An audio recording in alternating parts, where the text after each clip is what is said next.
Moi, je pense qu'il n'y a pas de fatalité. Dans ce qu'on vit là, je sentais venir le cheminement d'une situation qui, pour moi, est grave. Bon. Parce que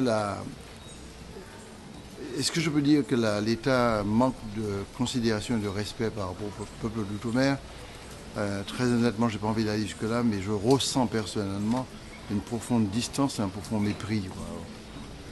En gros, c'est à la limite, c'est votre nous-mêmes, parce que si nous te prenons nous en la main nous-mêmes, on n'aurait pas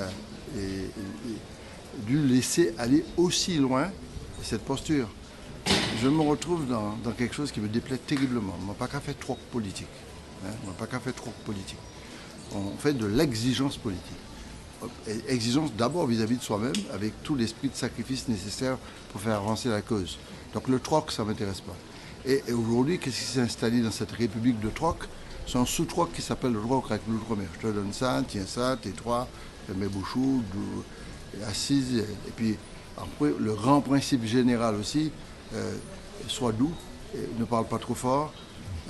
On te paie un loyer de 22 milliards d'euros globalement. Je pense que, la France mérite mieux.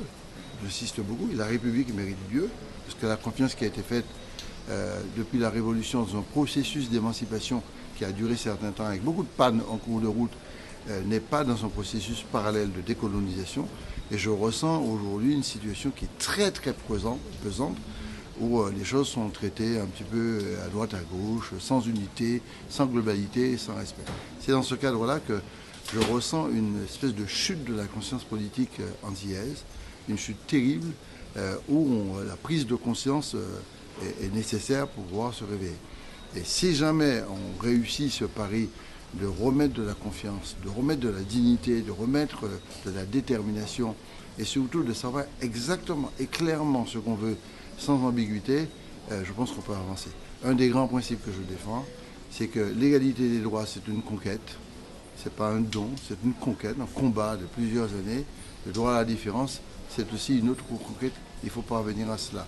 Et c'est dans ce cadre-là qu'il faut absolument exiger une négociation, pas une discussion banale, mais une négociation avec l'État français sur un passage vers plus d'émancipation, plus de responsabilité, plus d'autonomie.